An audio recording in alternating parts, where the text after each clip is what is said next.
Well, good morning, everyone. It is great to be back here again. And all of you guys are probably in the midst of your NFL drafts at this point right now. Jimmy, Jed, good morning. Welcome, everyone. Good morning. Hey, Jed. Morning. Hey, morning. Hey, so any new news? Jed, how many more drafts have you taken? Jim, have you done any more drafts in the last week? I've got 3 more coming up, but I haven't done any since ours this past weekend. And actually, you guys need to stay really close to the news because you could take advantage of people not knowing. For example, the Travis Etienne injury and now James Robinson. That could be a steal in any draft this coming week. Yeah, I'm kicking myself for not picking up or not going after a James Robinson because he was available in a lot of these drafts and just sitting there. And I remember going after ETN early on. Yeah, but at the same time, who would have known? Because ETN was clearly seen as the favorite as well, too. Hey, before I go to the news and notes of the day, Jed, you talk about those who aren't following the latest news. I'm in a fantasy league with a bunch of guys from Japan, all right? Oh. And I don't think they know anything about football. One guy says, hey, this is a soccer fantasy league, right? I said, oh my gosh, I'm going to kill these guys. It is a 18 league with a group of different guys from Japan. No, not 18, 8-person league. 8. Oh, okay. It will be so easy. How did you get hooked up with that? I'll tell you offline. Okay. Yep, I'll tell you offline. I think you can be a part of it because they originally wanted 10 people on their team, and I guess they couldn't get 2 more, so they ended up with 8. Oh, I got too many leagues already. My wife's like, you have a limit. You can't take more than 4. But with that said, right, if you are in like 5 leagues, you're probably really paying attention to 2, focusing in the other 3, okay, whatever. But I always get what I don't like about it is I get confused and that's why I end up trying to draft the same people because otherwise you see like when you're watching the games on Sunday, I like knowing that, oh, I got points for that. And sometimes when you have too many players, then you're like, wait, did I get points or not? I don't know. Okay, one last thing before I move. Jim, are you more of a red zone person or do you like to watch each game and flip around to Channel 2, CBS, NBC? I think I've become more of a red zone person, partly just because of the fantasy. But like if the Bears are playing, I kind of want to just watch that game. But that's maybe the only exception. Oh, I love the red zone. Unfortunately, I do not have it anymore. Red zone is awesome. If I had it, that's exactly what I would watch. But I will say it's different watching red zone than sitting down and watching a whole game. And I do enjoy, like you said, if it's the Bears or if there's like a really good matchup, I like to just sit and watch the whole game. Yeah, for me, the only reason I watch red zone, no commercials, 8 hours of uninterrupted football. You want to stay married, Tommy. Be careful. Yeah. Well, okay. I know. So they were doing an interview with the host of the Red Zone, right? So one of the questions that they asked him is they said, well, when do you use the bathroom or when do you go and get a bite to eat? And he says, pay attention. If it's a long, extended, in-game coverage, that's when I'm usually in the bathroom. Hey, let's go over to our news and notes of the day. Let's start off with Travis Etienne. Jed, I'll start with you because what you referred to as well. He had a Liz Franks injury that he now has season-ending injury. James Robinson, how high are you drafting him at this point? He did a great job last year. Trevor Lawrence is named a starter. How high is he going in your draft? I was just looking. If you look at the running backs, I think he instantly jumps into the top 15. Which puts him right next to J.K. Dobbins, Chris Carson, Clyde Edwards-Helaire. And I don't think that's a mistake. In fact, I'm almost tempted to push him even higher. And here's the thing, Tommy, you were saying that we wouldn't have known this last week. Last week, even, I was saying that I would draft him over Etienne because they've been saying that he's going to be the first and second down back and that Etienne would be the change of pace third down back. And I think Robinson, once he gets going, they're just going to have to stick with him. And now, obviously, that's the case. So I don't know. In my mind, I think he's a very high, right outside the top 10. Yeah. Go ahead, Jim. I don't know if you knew this, right? James Robinson last year was the number 5 scoring running back in fantasy. And I mean, like I said, I think you're right. I mean, let's maybe I was trying to be too cute, but Robinson's a good running back, and especially with a line that Jacksonville has that is not good at protecting their quarterback. they're going to need Robinson to come out of the backfield to relieve some pressure off of what do you call it? To Trevor relieve some Lawrence. pressure off Lawrence. But okay, so it was also interesting. I was reading some of the Jacksonville news, which I don't even know why I was reading it. And some of the articles coming out was, do we even want to start Trevor Lawrence because our line is so bad? And all they're going to do is just like hit him all day. And so I think one of the hope is that Robinson will relieve him a little bit. Yeah. Now, Jed, and before that, I'm going to go over to Jimmy later on. Jed, Carlos Hyde, is he even on your radar then? No, not me. I mean, to me, there's a lot of other RB2s I would look at before Carlos Hyde. So unless an injury happens or something, but Robinson was really healthy too last year. I mean, he had I think there was a couple games he missed, right? But overall, very durable back. So I would stick with them. Jim, on Wednesday, it was reported that Sony Michel is being traded to the Los Angeles Rams. Mm-hmm. Does that hurt in terms of where you see Sony Michel affecting what's his name, Darrell Henderson? You know, I don't know. He's still on the waiver wire, at least on the. And I've actually looked at him a couple of times, asking myself, "Is it time to pick up Sony Michel?" Someone got him in our league. Oh, did he? Oh, someone got. Oh, yeah, they traded. They let go. Oh, yeah, they let go of Kenyon Drake for him, which I was also wondering. Should I pick up a Kenyon Drake? But here's the thing: they traded a 4th-round pick for Sony Michel. Darrell Henderson already has an injured thumb. You know they're going to try to give him some relief during the year. I do think that Sony Michel will take some goal line touchdowns from Darrell Henderson, and he's actually also a pass-catching back that they can utilize in 2 back sets, right? So I don't know. I mean, there's some intrigue in it. I haven't picked him up yet, but there's some intrigue in him. Jim, one thing I would say in the press conference post the Sony Michel trade, head coach Sean McVay says Darrell Henderson is going to have a very big role in our offense. So that's something to note as well, too. Jim, I also know you like Damian Harris. Does that move Damian Harris up in your draft? Well, I mean, clearly he's the number 1 running back now, right? There have been talks, and I got to look at his name, but there has been talks about the backup to Damian Harris after James White that some people are really intrigued by. But I think Damian Harris vaults up. I do think that James Robinson vaults up. So it does change a number of the draft boards that we're all looking at as well, too. Just so you know, the person that Jimmy is referring to is rookie running back Ramondre Stevenson is the primary backup. That's Ramondre Stevenson as a primary backup. And that might be someone to look at just because a lot of times Bill Belichick does like that committee approach with running backs as well, too. Some people said really good things about him. Yeah, they've said a lot of good things about him as a backup. Yeah. Jen, let me ask you. Teddy Bridgewater was named the starting quarterback of the Denver Broncos. Who does this hurt more? Does it hurt a Cortland Sutton, the big play wide receiver? Or does it really help Jerry Jeudy, who does a very good job of catching short range passes? That's a great question. I don't think it hurts because I think Teddy Bridgewater has had some big games. Has shown that he knows how to play. I'm not surprised that he won. And I've got Jerry Jeudy. I took a flyer on him in a couple drafts too, and I think this actually helps him. So to me, I do think I think it helps both of them. So I think overall the passing game is more on the upswing, and I'm happy to see that move. Cortland Sutton did come out and just say, because as we know, he was injured most of last season for fantasy, right? So he came out already and says, there's not going to be a time limit for me. I feel good. I'm ready to go for the season. And so I actually do think that given the long range potential of Bridgewater, Sutton might be an intriguing person for us to really look at. Yeah. Mac Jones looks like he has earned the right to be the Patriots' Week 1 starter. This all week, Cam Newton has missed because of misunderstanding with the COVID policy. Mac Jones continues to impress very, very much and actually might be a good stabilizing force within the team as well, too. Jim, I also want to talk with you. Kenny Galladay is not practicing again because of a hamstring injury. Are you even looking at him as you're looking at drafts? Well, I'm sure some people are looking at it. I'm not a Kenny Galladay fan, and I just think that his time in fantasy spotlight is gone. So I'm glad he's doing well, but I am passing on Kenny Galladay. And last one, Jed, I saved the last for last. Ryan Tannehill is placed on the reserve COVID-19 list. thoughts on COVID and the players and everything like that, because a lot of times I know you've been frustrated with Cousins.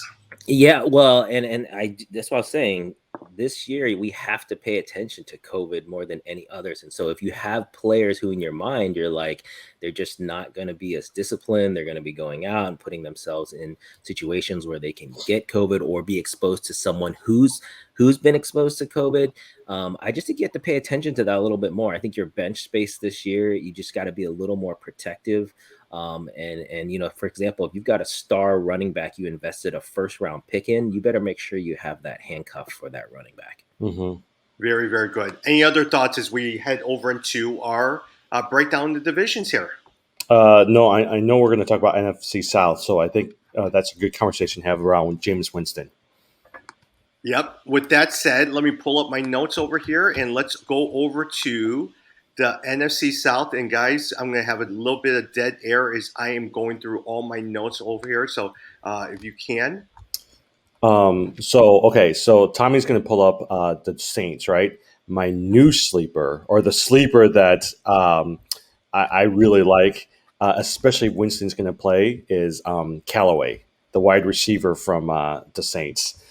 With Michael Thomas gone, or at least out for a while, you never know. He's a good player with a really good high ceiling and potential that might actually score some decent points for you. He could be this year's James Robinson. Yeah, that's interesting. I mean, the passing game, you know, it's usually pretty prolific in New Orleans. And so you got to think there's a lot to go around there. And especially do we have any updates on Michael Thomas and how long we're thinking he's going to be out? No, I think the last conversation that they came out with from the Saints is that he and head coach Sean Payton had some nice conversations, but they did not touch on anything. I did read a report from ESPN, though, where what they were saying is the problem with Thomas is he waited too long to have the surgery. Mm-hmm. And in order for this surgery to really heal, he's going to have to sit out for a while. And most likely the earliest he can come back is mid-season, somewhere between week 6 to 8 at the earliest, in order for this to heal well. Now, he can come in a little bit earlier, but that's going to be detrimental for him as well, too. So he'll probably start on the PUP list, yeah. And so then we'll see. So that's a minimum of 6 games. Yeah. So it'll be interesting. But yeah, that I don't think that's a bad. You know, both was it Traquan Smith and Marquise Gallaudet are the two options. I think you got to take a look. You know, especially for that first half of the year, and maybe that's the way to think about it is. For the first half of the season, get some points out of them. And then when Thomas comes back, you got to think of dropping them or switching to someone else. But again, you probably can get them very cheap. You'll probably be able to get them in the 8th, 9th, 10th rounds. And that's not a bad sleeper pick. The reason why I like Gallaudet more than Traquan Smith is Smith has actually been the one that they've hyped quite a bit the last few years as being that guy after Michael Thomas, and he just hasn't fulfilled it, right? So here's my hope, right? Like you bring in a Winston who's a gunslinger. You got Gallaudet who can run down the field. He's going to get some good long bombs, and you know, he's going to get you some good, decent fantasy points is my thought. All right, let's go over to NFC East as well, too. I'm going to start with the Washington football team. And I begin with the best journeyman quarterback ever in NFL history, Ryan Fitzpatrick. In 9 games last year, he completed 183 completions, 2,100 yards, 13 touchdowns, 2 rushing touchdowns, but he has 8 interceptions. Now, with the addition of McLaurin, with Antonio Gibson, all of that stuff, how well do you think, how high are you going with the players? Jim, I'll start with you. Antonio Gibson seems to be being looked at least late first round, early second round. How high are you going on Antonio Gibson? I mean, from what everybody is saying, right, you've got 2 potential studs who's going to be breakout players. One, you got Logan Thomas, who's the tight end for the Washington Redskins. And then the other one, they're thinking that Antonio Gibson is going to feed off of his rookie year and do really good. Some people even speculate he could be fantasy running back number 2 or 3 or 4 for fantasy this year, right? So I actually think that both of them are going to do pretty well, along with Terry McLaurin as well too. The only issue I might have is Ryan Fitzpatrick has never fully finished an entire season where he's played. And so he'll do really well for 4 or 5 games, and then either he's out and gotten replaced or somebody else has come in as well too. So that consistency in quarterback would be the only hesitation that I would have. Yeah, I agree with you both. I think both Antonio Gibson and Terry McLaurin, I think, are right at the outside edge of top 10 at their positions.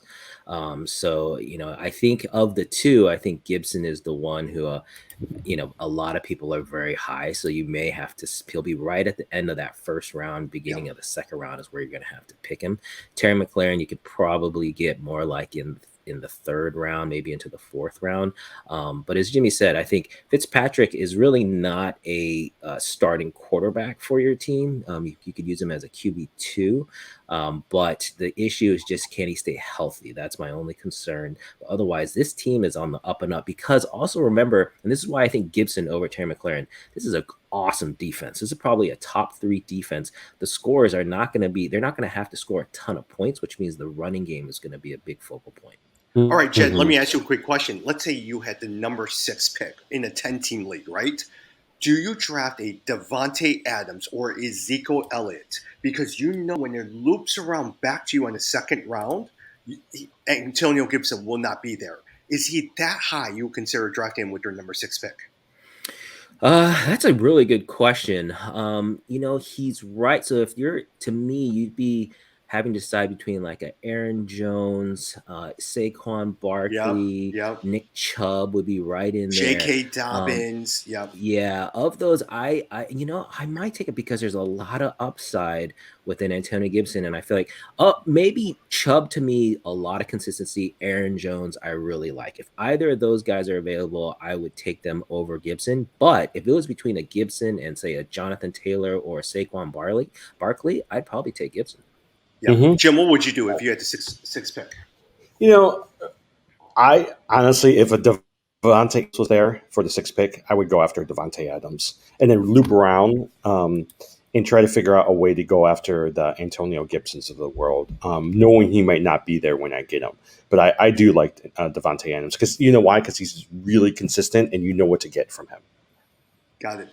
Logan Thomas, Jed, you've been high on Logan Thomas. Talk to me about Logan Thomas. Well, you outbid me for him, which was so annoying. I was really so I picked Kyle Pitts in this league with Tommy, and then I wanted Logan Thomas as kind of a backup. I'll say this about Pitts, just connected to Logan Thomas, which is that there's a lot of hype around Pitts, but if you look historically at rookie tight ends, it's very difficult to have huge production.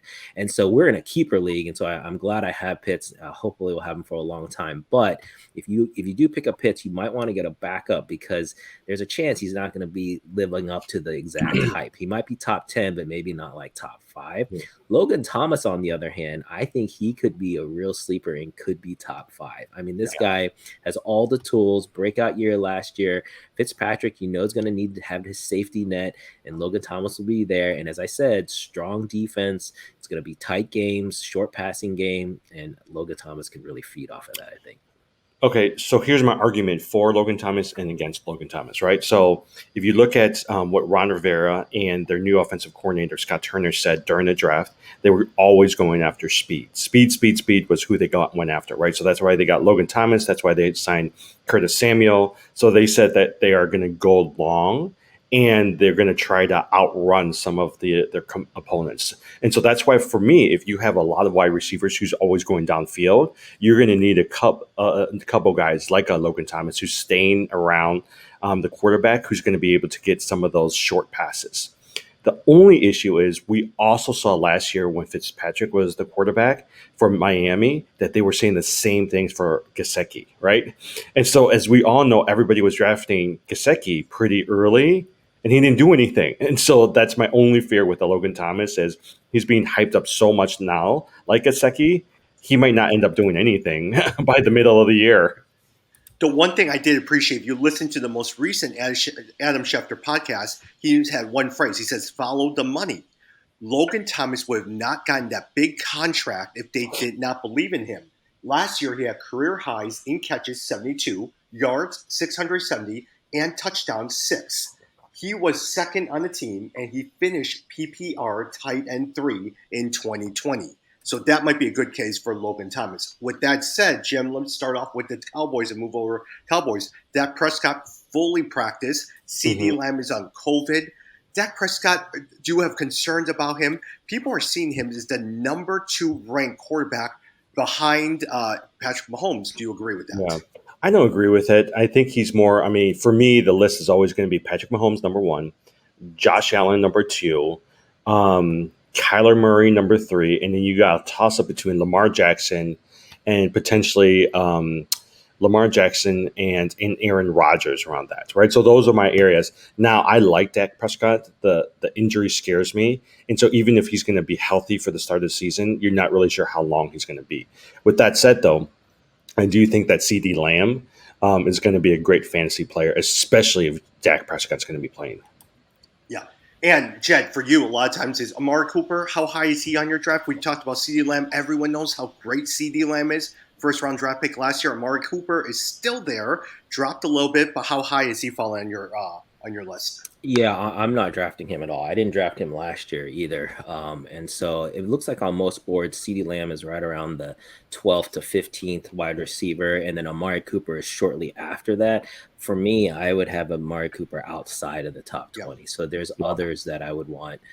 For example, Robert Woods, Julio Jones, Adam Thielen. I would take those guys over Amari Cooper. For those who are listening, a lot of times reputation alone, sometimes people are attracted by. There are some people who are not following the news of CD Lamb, all of that stuff. So you want to, in some sense, take advantage of those situations because Amari Cooper has always been the more popular, famous one. And so let those guys spend all of their money. Jed's right. I probably would avoid Amari Cooper. Okay, so here's my thought, right? And then this is the question I have. Am I crazy, or I would not touch Ezekiel Elliott or a Saquon Barkley in any of my first rounds? I just don't understand why people would want them. Jed, before you say that, let me just give you one stat that Jimmy said declined. Elliott's rushing attempts have declined in each of the last 3 years. His yards per game has also decreased every year since he was a rookie, and he's coming off the lowest number of carries in yards last season. Jed, thoughts?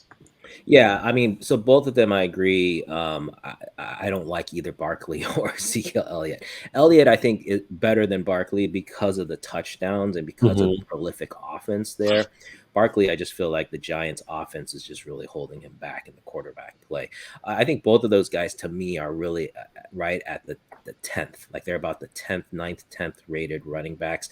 I would consider them at the end of the first round, and then you're just hoping they produce better than that.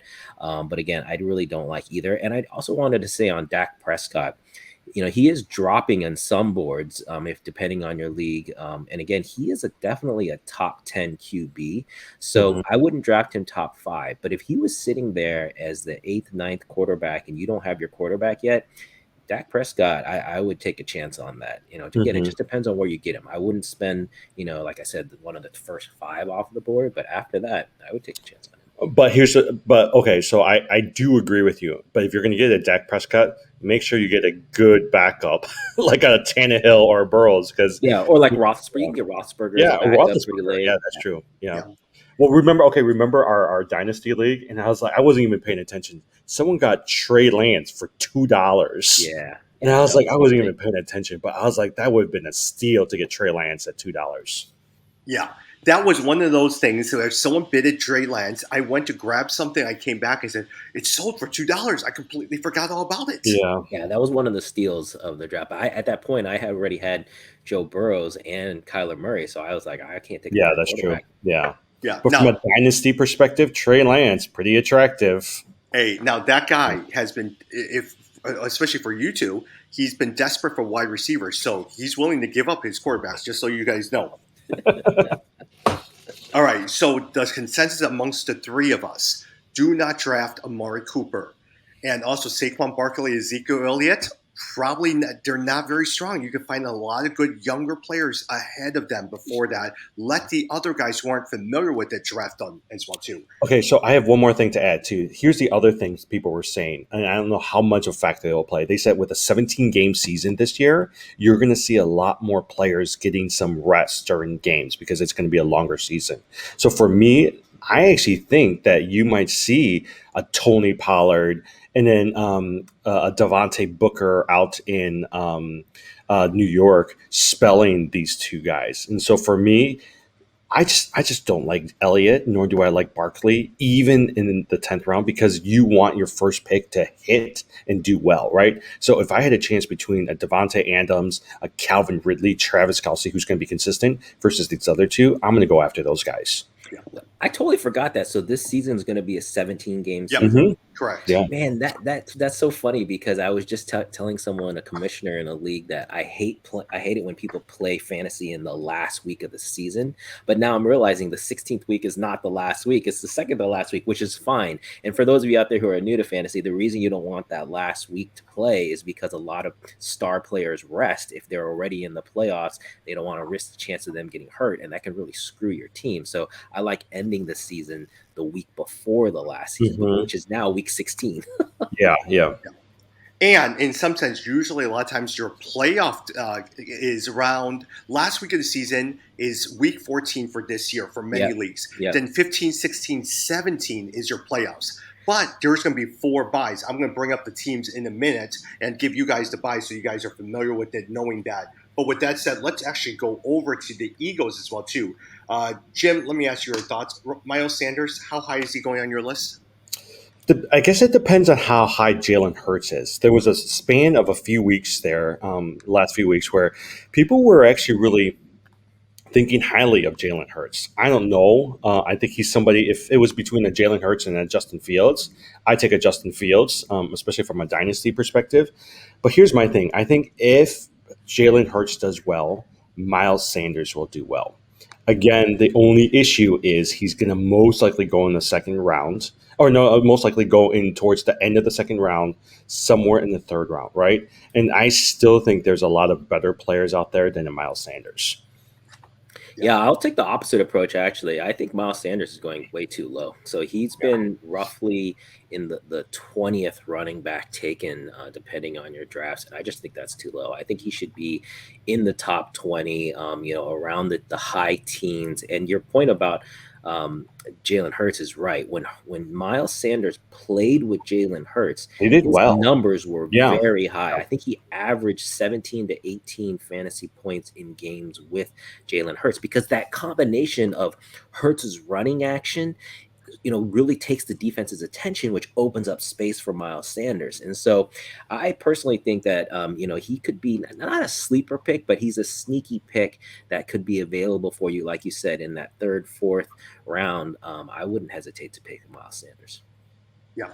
Hey, just so you know, week 17, in the 17-game season, week 14 buys are Indianapolis Colts, Miami Dolphins, New England Patriots, and Philadelphia Eagles. For those who are aware of that, those are your teams going on by on your last week of the season. So something to at least think about when you're drafting. Definitely something to prepare for as well too.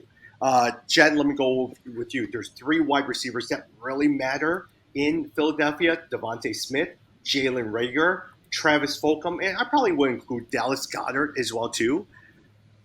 Besides Devontae Smith, do you like anyone else? Yeah, I was going to say Devontae Smith is the interesting one, right? I mean, everyone talked about his size. They were worried about him being too small, and now he's injured, and so people want to see.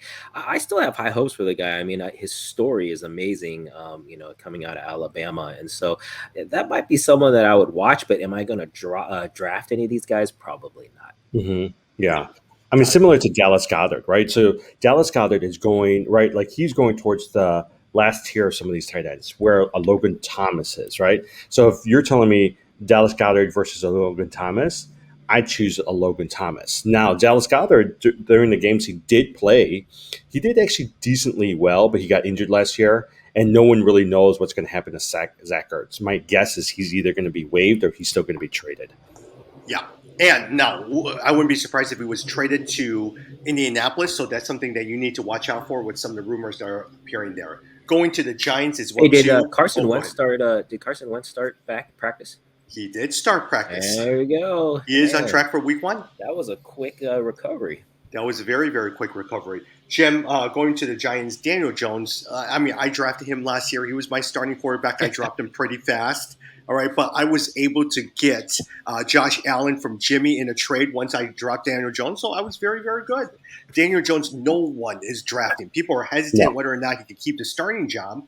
But we talked a lot about Saquon Barkley. We don't like him in the first or second round. We'll let them pass. We'll let someone else draft them. Talk to me about the wide receivers. Kenny Galladay, you've expressed the fact that you don't like Kenny Galladay.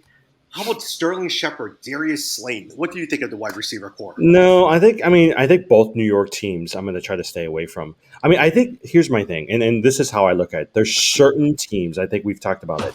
The New York teams are the teams that I just stay away from. I don't want to draft them. I'm not even looking at them as well, too.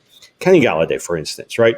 If you look at Kenny Galladay, where he's being drafted right now from an ADP standpoint, there's some other really decent wide receivers around that area, right? You still got a Cortland Sutton. You've got a Jerry Jeudy from Denver. You've got a Callaway that I might take a flyer on from the Saints.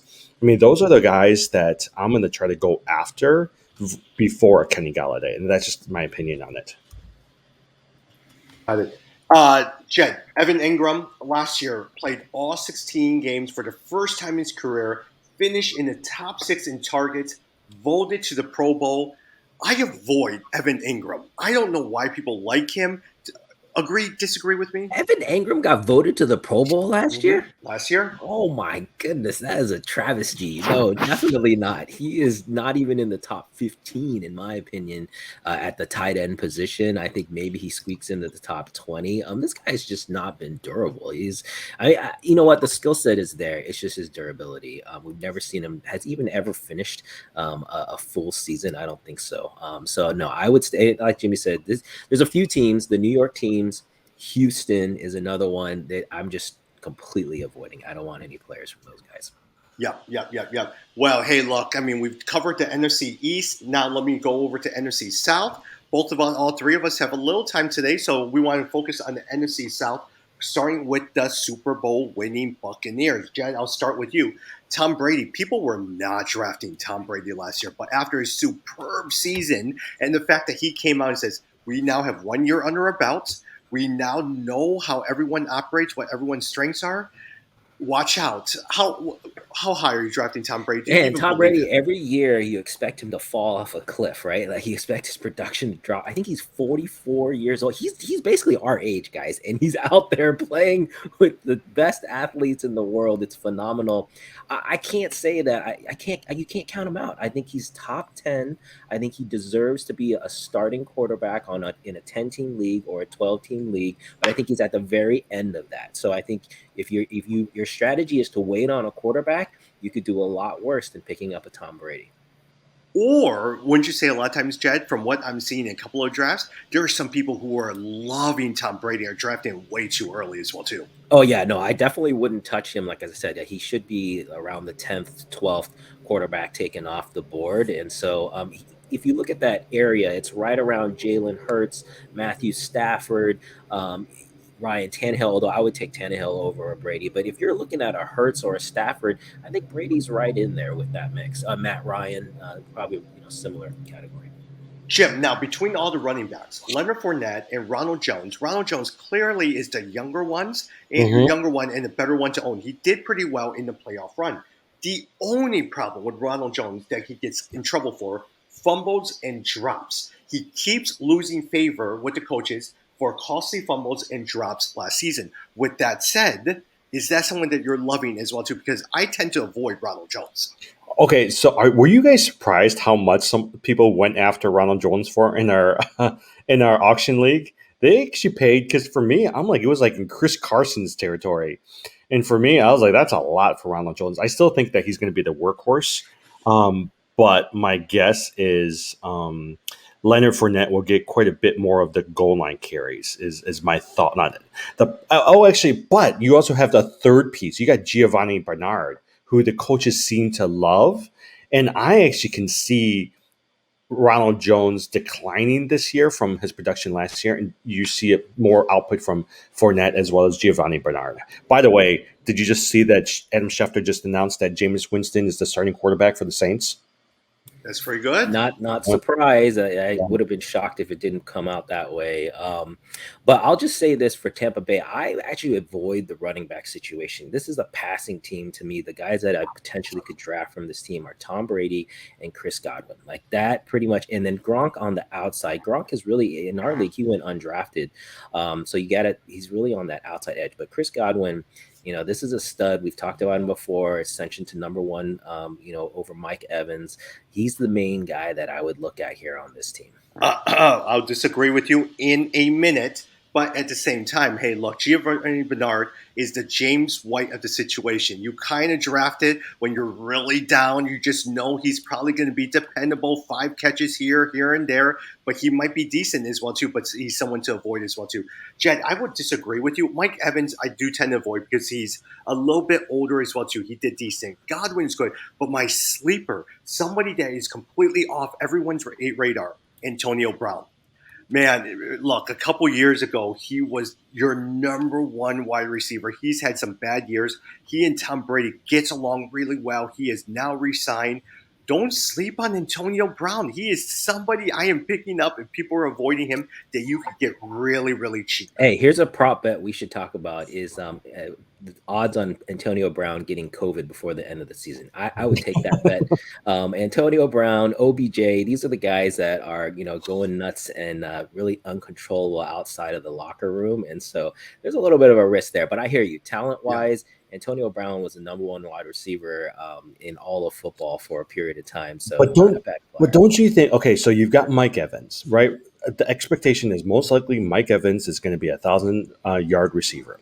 You've got Chris Godwin, who has the potential to actually be the number one out of that group. And you got Gronk. I just think that with Antonio Brown, especially for the first half, yeah, he might do okay, but they're going to try to save him towards the end. There's just too many people out there on the receiving corps for Antonio Brown to be a factor for me to want to draft him, is my thoughts. Yeah, but at the same time, if he is low, I would draft him as well, too, because he potentially – there's a reason why Tom Brady loves him. He really pushed to have him signed. He lived with them for a period of time. He loves Antonio Brown. And so a lot of times, I think he would be great. Yeah. Yeah. Hey, by the way, who is that wide receiver in New England that retired? That we thought was Tom Brady's favorite, that we thought would go over to Jordy Nelson. No, not Jordy Nelson. The white guy. Yeah. Julian Edelman? Julian Edelman? No, not Julian Edelman. No, it is Julian Edelman. Is that okay? Look, I would not be surprised if Julian Edelman comes back. Yeah. With that said, who am I? Jim. Let's go over to Saints as well, too. Jameis Winston. Jameis Winston, yeah. I'm glad he's the starting quarterback from a fantasy perspective, right? So because I've been going after Gallaudet. I'm happy for Gallaudet. I actually think that who is that? The running back, Alvin Kamara, will do well. From a fantasy perspective, I'm not even talking about wins. From a fantasy perspective, I actually think that the Saints players are better off with Winston as the starter. But I still think that Taysom Hill is going to have some sort of role in the offense. But Jameis Winston should have been the starter. Yeah. Now, with Jameis Winston being a starter, are you going to wait for a quarterback and possibly consider Jameis Winston? You know what? I would be intrigued, right? Only because Sean Payton is the quarterback. Remember, the last full year that he started, he had over 5,000 receiving yards, 15 touchdowns, but he also had 15 interceptions. Nope, I actually would go wrong. In 2019, he led the NFL with passing yards, 5,200 passing yards, but 33 touchdowns. 33 touchdowns during that period of time. Yeah, see, here's where, if we're looking at the stock market, the ceiling, given that Sean Payton is his head coach, is pretty high because Payton's not going to he's going to make sure he's not throwing those interceptions. And so for me, I'm like, with the offensive weapons that the Saints have, I actually may really look at a flyer taking Winston in my draft, but not until the later rounds. I think it depends on your league. You have to see what the penalty is for interception. So some leagues it's -2 points, which is pretty Yeah. significant. But yeah, I think maybe outside of the top 15 quarterbacks, maybe he's in that top 20. I would consider so really more like a QB2. But I don't want Jameis Winston as my starting quarterback. Okay, Jed, let me argue against you. Right here's a small stat. Last year he underwent LASIK eye surgery last offseason. Yeah, I mean, I think that's cool, and I like the Sean Payton connection. But to me, the guy is he's going to throw interceptions. He's a gunslinger. He doesn't make good decisions. He takes the chance. He takes risks, and that's just what you get with him. But you get rewarded, right? You get the big bombs too, but you're going to have to take interceptions with that. Not again. This is fantasy versus real life. I think in real life, I'm glad that I think New Orleans is going to be much better with him. But in fantasy, yeah, that's still not a guy I want. Jed, I was hoping to get more reaction out of you off my LASIK surgery comment here, Jed. No, not gonna help. I don't know. We'll see. Who'd you guys go after? Because I think they're both somewhat the same player from a fantasy perspective. Ben Roethlisberger, who's got the three-headed wide receiver and a great potential stud running back, or Jameis Winston, because I do think they're roughly the same. That's a good comparison. You're right. Roethlisberger, Fitzpatrick, I think they're right in that same category. But I would take Roethlisberger over Winston. Yeah. Alvin Kamara, everyone knows he's a stud as well too. Everyone knows. Jim, is he that much of a stud that you're picking him number 3? Oh, Dalvin Cook, Christian McCaffrey is 1 and 2. Everyone knows that.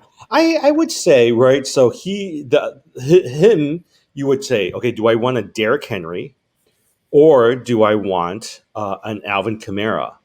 I actually think I would prefer Alvin Kamara, especially in a PPR format, partly because he can catch and he can receive. But I do know a lot of people would choose Derrick Henry before Alvin Kamara. So, yeah, I would. you would choose, but you're not concerned that Alvin Kamara is not going to catch a lot of those balls out of the backfield? No. I think he will. I think to me, the tiebreaker there is just the teams. I think that Tennessee is going to do better than New Orleans. And so I think there'll be more scoring opportunities. I think New Orleans is a little bit suspect. I think the transition away from Drew Brees is going to be hard for them, and we'll see what happens. Before we go over to the Falcons, and I want to pick Jed's brain on them, Jim, Marquez Gallaudet, you've been starting to pick him up. Talk to me about Marquez Gallaudet. So last week we talked about sleepers, right? So I picked, there's 2 sleepers that I really am high on based off of where they're being drafted. Marquez Gallaudet and Tyler Boyd, right? And so I think both of them are flying under the radar. Most people will not even know who they are. They might know Gallaudet now, but I think you can get some really good value, and that they could vault from a potential number 3 spot to a number 2 spot for you, which I think both of them would actually be pretty good value for your team, especially as you're headed towards the playoffs and even bye weeks. Yeah, for those who are not familiar with it, Michael Thomas is their stud wide receiver. Last year had a terrible season. This year he is out for the first probably 6 games of the season. When he comes back out, it'll probably take him another 2 weeks. That is now week 8.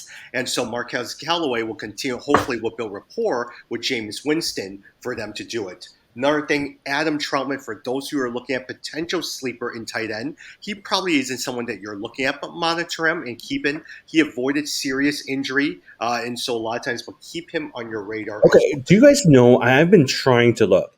If Troutman's not going to play week 1, who's going to play? Because Jared Cook's not there anymore. That I don't know. Look. Yeah, you know what? I will look. Yeah. Jed, let's finish up with the Falcons as well too. Matt Ryan, he is always consistent, year in, year out. The departure of Julio Jones, Mike Davis now there. Calvin Ridley is your star. You have Kyle Pitts. Is he a starter for you? Matt Ryan, you're talking about? Yep. Yeah, I think Matt Ryan is a top 15 quarterback. So if depending on how big your league is, he might sneak in there as a QB1. I do think you just have to be concerned with, Julio Jones leaving. Matt Ryan is getting older. It's tough just to see, is there going to be a drop off, but he certainly has the offensive weapons. I'm a huge Ridley fan. I think Calvin Ridley is a clear number 1. And with Kyle Pitts coming in, maybe Pitts can absorb some of, the Julio Jones stuff. And so there's potential there. So yeah, I think Ryan is still a top 15. Jim, I mean, I think as Jed says, Calvin Ridley, clear number one. The next one that you have on the wide receiver depth chart is Russell Gage and then Zacchaeus, which you're not paying attention to. You're hoping some people overpay for Kyle Pitts, but the one that I want to talk to you about is Mike Davis. What do you think of Mike Davis? Is he somebody that you're going to target late in your draft? I like Mike Davis a lot. Again, if you are going for a zero running back strategy and you pick Travis Kelce and some good wide receivers in the first couple of rounds, you can get a good running back in Mike Davis in the fourth or fifth pick, right? So for me, I actually really like Mike Davis. So if I looked at it today, what I would do is I would go after two really good wide receivers, a good tight end, and then towards the back rounds, latter mid rounds, I go after a James Robinson and a Mike Davis because I think there's lots of potential for those guys.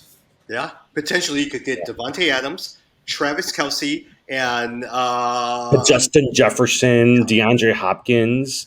I mean, Calvin Ridley will be gone. I mean, what I would do instead is I would go after a Devontae Adams, a Calvin Ridley, a Darren Waller, a Mike Davis, and then a James Robinson. Like that's who I would go because I actually do think that Calvin Ridley is going to have a great season. Got it. Hey, let's switch over to the Carolina Panthers. By the way, Saints, just so you know, if Troutman doesn't play, it's going to be Nick Van Nett who came from Seattle.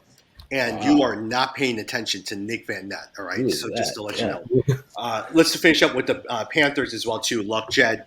Sam Darnold is not going to be on any one starting quarterback. Traded from the Jets this year. He has potential, but you're going to monitor him, but he is not going to be.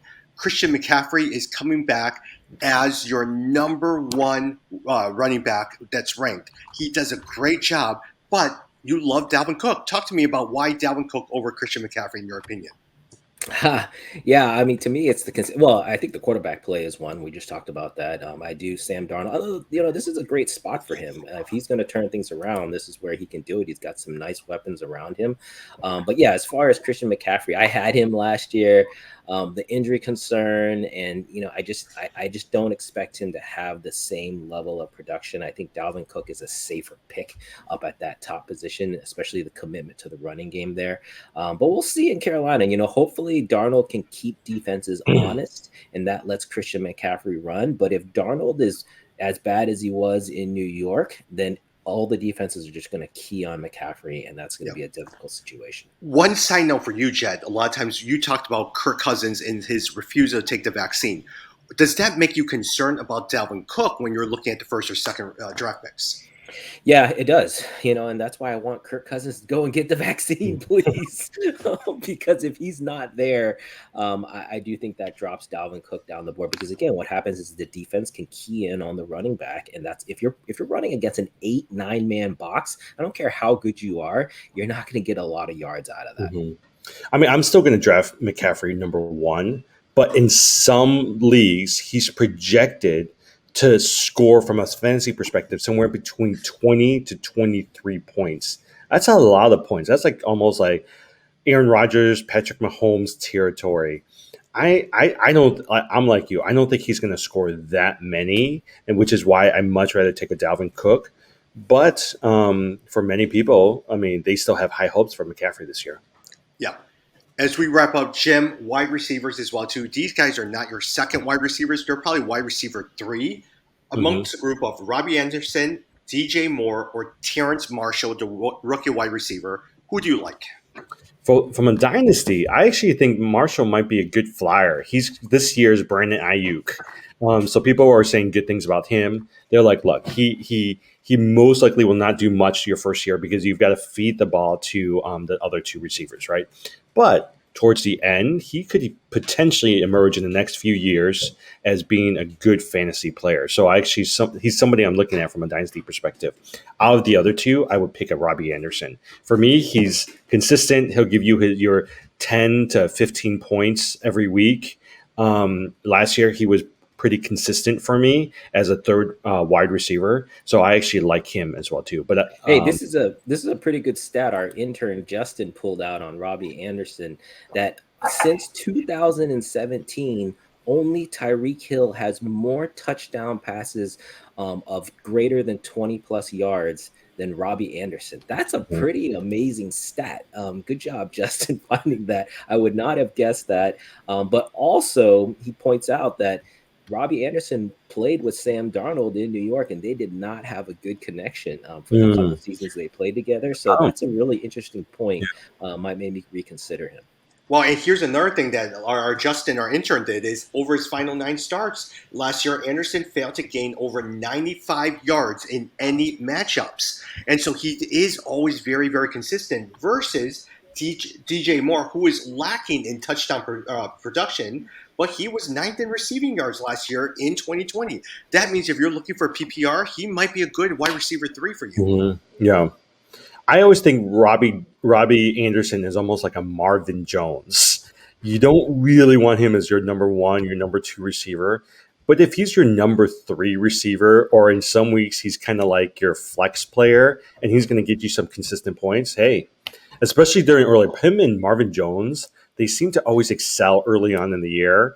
And then by the middle of the season, you just dump them for somebody else. Yeah. Hey, last thing, Dan Arnold.